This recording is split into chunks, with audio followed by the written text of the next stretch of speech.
नमस्कार दोस्तों, नई दिशा विजन में आपका स्वागत है। दोस्तों, बिहार शिक्षक नियोजन में फार्म को लेकर के जो तमाम प्रकार की विसंगतियां हैं और जो समस्याएं आ रही हैं, उससे आज चैनल आपको रूबरू कराता रहा है। तो आज की वीडियो में हम लोग जानेंगे कि फार्म को किस तरीके से जमा करना है। यद्यपि ये कुछ सूचनाएं प्रसारित की गई थी कि ऑनलाइन भी हो पाएगा, तो खैर ऑनलाइन जो है जो सरकारी रिजल्ट.com पर है उसमें ये बताया गया है कि 15 तारीख तक इसकी वेब लिंक खुलेगी। तो वहाँ अभी ऐसी कोई बात नहीं है कि ऑनलाइन कुछ वहाँ पे अपीयर हो रहा है, तो 15 तारीख का वेट भी करना चाहिए ऑनलाइन के लिए। लेकिन इस बीच में नियोजन इकाइयों की तरफ से सूचना प्राप्त हुई कि जो फार्म है उसको अगर अभ्यर्थी स्वयं उपस्थित होकर के जमा करेंगे तो ज़्यादा बेहतर रहेगा।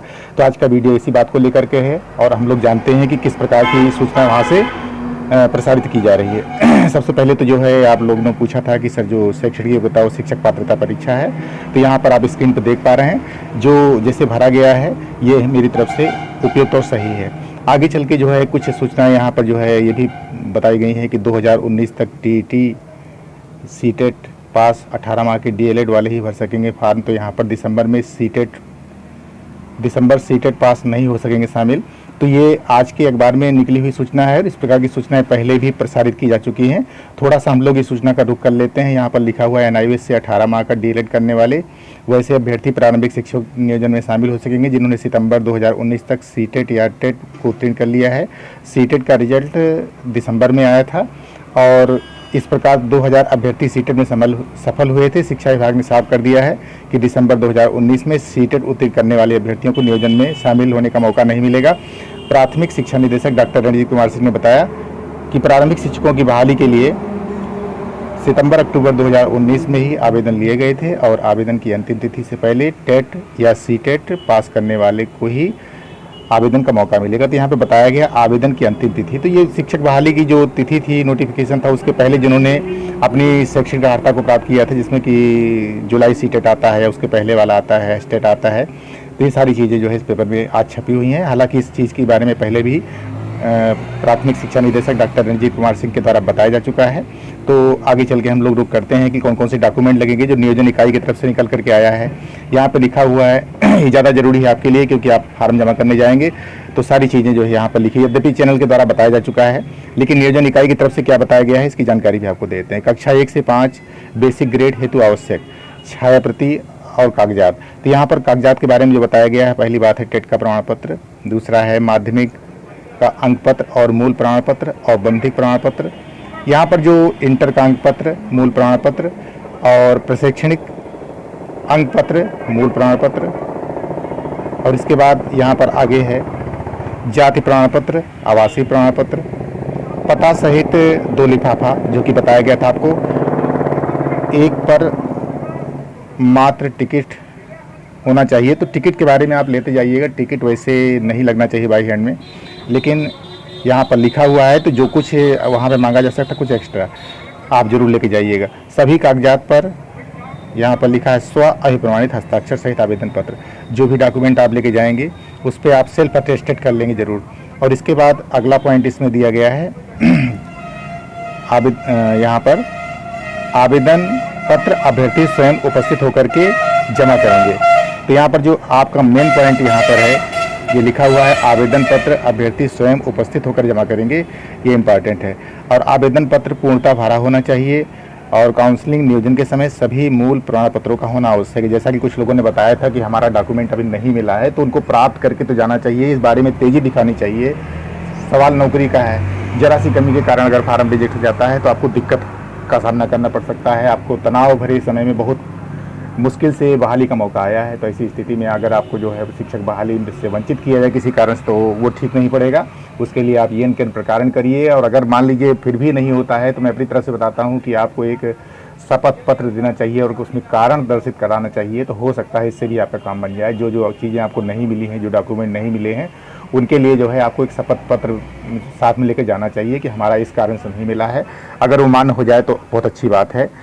आगे चल के यहाँ पर जो है जो यहाँ पर लिखा हुआ है निर्देशानुसार प्रखंड विकास अधिकारी शाहकुंड, यहाँ पर देख पा रहे हैं आप कि लिखा हुआ है आवश्यक सूचना, और ये सूचना निकली हुई है कि शिक्षक नियोजन से संबंधित आवेदन अभ्यर्थी स्वयं आकर जमा करें, अन्यथा डाक द्वारा भेजे गए किसी भी परिस्थिति में दूसरे के माध्यम से आवेदन को नहीं लिया जाएगा। यानी अभ्यर्थी को स्वयं उपस्थित होना है और खुद से अपना जो नियोजन पत्र है वो जमा करना है। अगर मान लीजिए कि आप जो है खुद से नहीं उपस्थित होते हैं तो ऐसी स्थिति में हो सकता है कि आपका नियोजन जो आपका एप्लीकेशन फॉर्म है वो ना लिया जा सके, और ऐसी स्थिति में आपको शिक्षक बहाली से वंचित होना पड़े और आपको तमाम प्रकार के निराशा हताशा का माहौल देखना पड़े।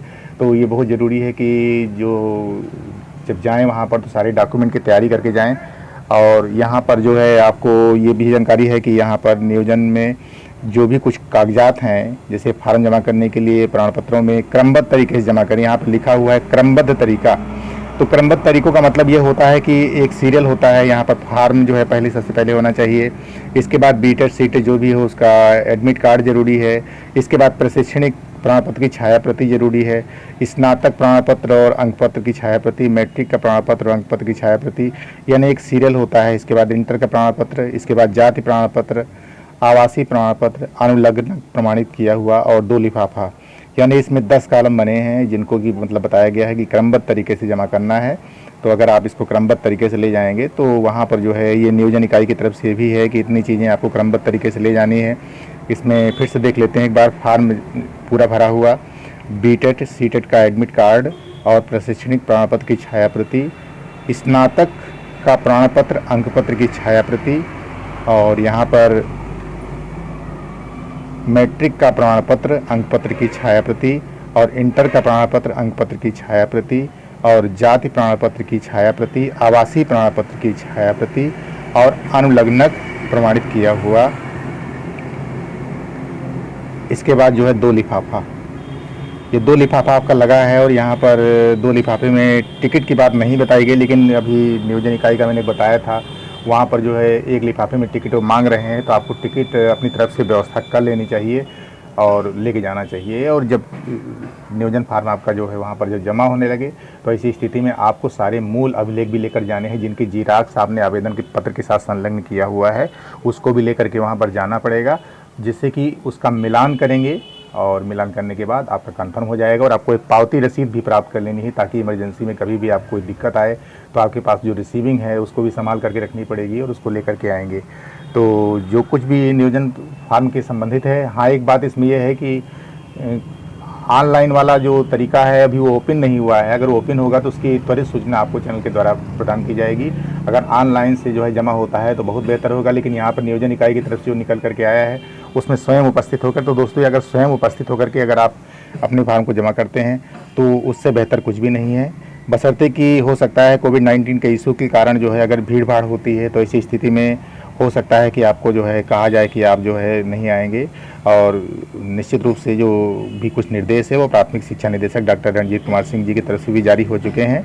और जो संशोधित नियोजन प्रेस विज्ञप्ति है वो भी जारी हो चुकी है। तो उस संशोधित प्रेस विज्ञप्ति के आधार पर जो है आपको जो तिथियां हैं वो नोट कर लेनी चाहिए और उसको कहीं पर स्क्रीनशॉट करके सुरक्षित कर लेना चाहिए, क्योंकि उसी के अनुसार जो आगे चल का नियोजन होगा तो जो कुछ भी बातें रहेंगी वो चैनल के द्वारा समय समय पर बताई जाती रहेंगी। और आपको जो भी प्रॉब्लम आएगी उसको आप कमेंट सेक्शन में पूछ सकते हैं। अगर आवश्यक होगा तो आपकी बातों का रिप्लाई अगर नहीं भी कर पाते हैं तो ऐसी स्थिति में उस पर आधारित कोई ना कोई वीडियो जरूर बनाने का प्रयास करेंगे। दोस्तों वीडियो की डिमांड आप लोग करते हैं, लेकिन संबंधित कोई मैटर अगर मिलता है तभी वीडियो संभव हो पाता है। तो ऐसी स्थिति में अगर कोई मैटर आता है तभी वीडियो बना पाएंगे, लेकिन यह है कि जो कुछ भी रहेगी वो प्रमाणिक और सही तरीके से आप लोगों के सामने हमेशा जो है प्रदर्शित करने के लिए चैनल जो है आपके लिए प्रयासरत रहा है कि आपको जो है मूलभूत बातों से अवगत कराया जा सके और जो भी सही बातें हैं वो आपके सामने रखी। दोस्तों यहाँ पर एक बात और कहनी है कि अगर जो है शिक्षक नियोजन का फॉर्म जो है ऑनलाइन मोड में जमा होता है तो उसकी सूचना वहाँ पर उस वेबसाइट में बताई गई है कि 15 तारीख को ही जो है वो पोर्टल खुलेगा। तो हो सकता है कि कोविड-19 को लेकर के जो बातें हैं वो हो सकती है कि जो है सोशल डिस्टेंसिंग के चलते हुए नियोजन फॉर्म को ऑनलाइन करने का जो है विचार किया जा सके बिहार सरकार के द्वारा। इस पर जो है निश्चित रूप से बातचीत चल रही होगी। तो अभी तो जो है ऑनलाइन मार्ट के बारे में कोई जानकारी नहीं है। जो कुछ निकला है उसमें पोर्टल नहीं खुल रहा है। जब तक वेब पोर्टल नहीं खुलता है तब तक ऑनलाइन मार्ट की कोई बात को नहीं माना जा सकता है। तमाम जो बातें हैं वो निकल करके भी आना बाकी है। तो ऑनलाइन मार्ट के बारे में अभी इस तरफ से कुछ भी बातें नहीं बताई जा सकती जब तक कि वेब पोर्टल खुले ना।